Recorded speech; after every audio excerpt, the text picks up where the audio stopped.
Los caudales del arroyo Seco y el Garabato han incrementado sus volúmenes de agua en los últimos años y eso ha ocasionado muertes, arrastres y hasta mega socavones.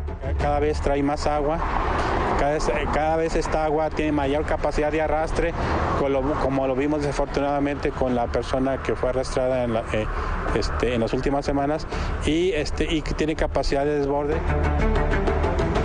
Pero ¿cuál es la causa de este incremento en el volumen del agua de ambos arroyos? De acuerdo con el profesor investigador de la Universidad de Guadalajara, experto en geografía hidrológica, Luis Valdivia, el origen del problema comienza donde inicia el arroyo El Garabato, en el último tramo de Avenida Mariano Otero, en Zapopan, zona que solía ser de bosque y área verde. Sí, aquí inicia el problema en las partes altas y particularmente estamos en la zona de interfase o de transición como un área natural protegida.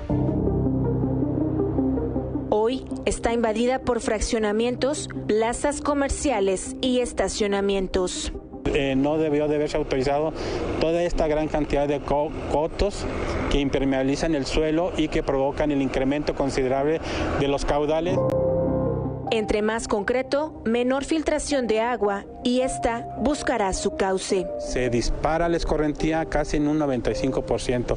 Y entonces en estas condiciones de estar en la parte alta debería de considerarse una normatividad especial para estos pequeños desarrollos comerciales que obligaran a que no generaran toda esa escorrentía que después va a incorporarse al cauce principal y va a generar una mayor capacidad de desborde en lluvias intensas.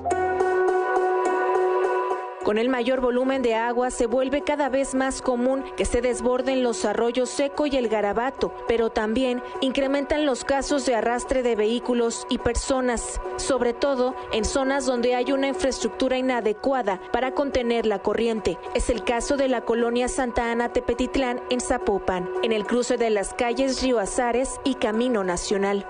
Aquí donde me encuentro pasa el cauce del arroyo El Garabato. Sin embargo, de acuerdo con el especialista, esta zona debería estar perimetrada, es decir, no debería permitirse el paso de vehículos y peatones.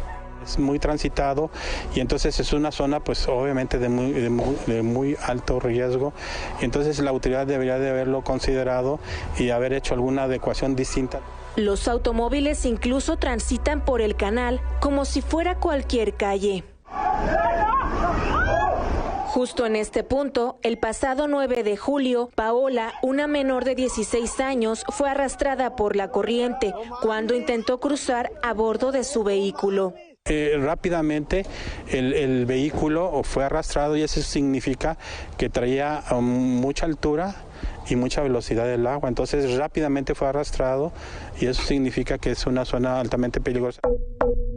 El socavón de 10 metros, originado durante la madrugada de este 25 de julio en Avenida López Mateos, poco antes del cruce con Periférico, también está relacionado con el mayor volumen y fuerza de los arroyos El Garabato y Seco, pues justo en este punto convergen en la parte subterránea. Que ahí se confinó más el cauce y entonces el agua tiene mayor capacidad de erosión debido al incremento de la velocidad, entonces empieza a darse un fenómeno que se llama socavación, es decir, se empieza a minar la base de la estructura y eso debilita la estructura y empieza a generarse fenómenos de colapso. Para el experto, la solución para evitar más tragedias es la urbanización sustentable, más zonas de recarga hídrica y una infraestructura hidráulica de los canales que sea segura y adecuada. Con imágenes de Ricardo Valdivia, Telediario, Diana Barajas.